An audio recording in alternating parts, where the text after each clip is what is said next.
ይህ አዋዜ ነው። የዕለቱን ዋና ዋና ጉዳዮች እንመለከታለን። በላይ በቀለ ነኝ። የኢራን አብዮታዊ የበላይ ጦር በኩዌት ጥቃት መፈጸሙን አረጋግጦ አሜሪካም ዛሬ ጠዋት በኢራን የነዳጅ ማጠራቀሚያና በወደብ ላይ ላደረሰችው ድብደባ ምላሽ ነው ብሏል። ከኩዌት ሌላም በአካባቢው ሀገራት በሚገኙ የአሜሪካ ጦር ሰፈሮች ላይ ጥቃት መፈጸሙንም አመልክቷል። የአሜሪካ ማዕከላዊ እዝ የራስ መከላከል ጥቃት በኢራን መፈጸሙንና ወደ ኩዌትና ባህሬን የተወነጨፉ ሚሳኤሎች መትቶ መጣሉን ገልጧል። በኩዌት ዓለም አቀፍ አውሮፕላን ጣቢያ በድሮን ጥቃት ከተገደሉት አንዱ የህንድ ዜጋ መሆኑን ያረጋገጠው የህንድ ውጭ ጉዳይ ሚኒስቴር ሌሎች በርካታ ዜጎቹ መቁሰላቸውን በመግለጽ ጥቃቱን አጥብቆ አውግዟል። ተፋላሚ ወገኖች ውጥረት እንዲያረግቡ ሚኒስቴሩ ጠይቋል።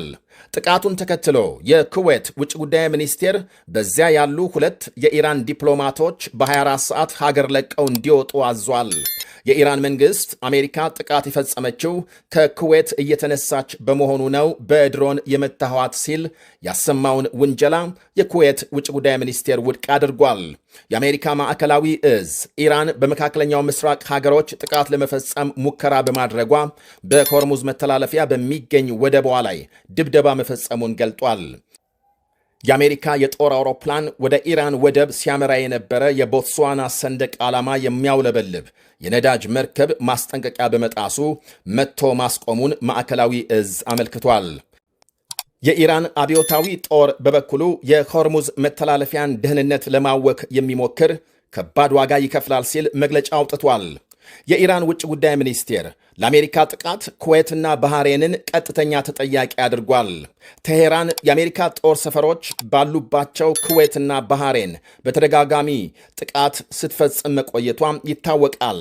የአሁኑ አዲስ ግጭት በኢራንና አሜሪካ መካከል የ60 ቀናት የተኩስ አቁም ማራዘሚያ ስምምነት ለመድረስ ከጫፍ ደርሰዋል በሚባልበት ጊዜ የተፈጸመ ነው ተብሏል። በኩዌት ዓለም አቀፍ አውሮፕላን ጣቢያ በተፈጸመው የድሮን ጥቃት የመንገደኞች ማስተናገጃ ክፉኛ መጎዳቱ ሲነገር በረራዎች መቋረጣቸው ታውቋል። የእስራኤል ጠቅላይ ሚኒስትር ቤንያሚን ኔታንያሁ ከአሜሪካው መሪ ጋር ከባድ ውይይት ማካሄዳቸውን ገለጹ። ኔታንያሁ ከአንድ የአሜሪካ ቴሌቪዥን ጣቢያ ጋር ባካሄዱት ቃለ ምልልስ ምንም እንኳን በኃይለ ቃል የተሞላ የስልክ ውይይት ቢያደርጉም በመጨረሻ ግን ተማምነው በመግባባት መለያየታቸውን ገልጸዋል።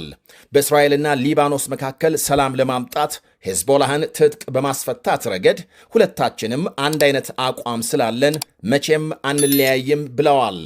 ሄዝቦላህን በኢራን የሚዘወር የሊባኖስ ዜጎችን አደጋ ላይ የጣለና በእስራኤል ላይ የሚሳኤል ጥቃት ለመፈጸም ሊባኖስን መጠቀሚያ እያደረገ ነው ሲሉ ከሰዋል። እናም ሊባኖስን ለማዳንና ለእስራኤል ሊባኖስ ሰላም ማምጣት ከፈለግን ሄዝቦላህን ትጥቅ ማስፈታትና ሊባኖስን ከግጭት ነፃ ቀጠና ማድረግ ይገባል ብለዋል ሚኒስትሩ። ይህንን ሐሳባቸውን ደግሞ ፕሬዝዳንት ትራምፕም እንደሚጋሩ ገልጸዋል። ኢራን በኩዌት ላይ ጥቃት መፈጸሟን ተከትሎም ኔታንያሁ ቴሄራን በእሳት እየተጫወተች ነው ብለዋል። እርግጠኛ ነኝ ፕሬዝዳንት ትራምፕ አስፈላጊ ከሆነ ወደ ሙሉ ወታደራዊ እርምጃ እንደሚመለሱ ማስጠንቀቃቸውን ኢራን አሳምራ ታውቃለች። ለዚህ ደግሞ እስራኤልም ሆነች የአሜሪካ ኃይሎች ዝግጁ ናቸው። ከዚህ በኋላ ለሚፈጠረው የኢራን መሪዎች ኃላፊነቱን ይወስዳሉ ብለዋል ጠቅላይ ሚኒስትር ቤንያሚን ኔታንያሁ።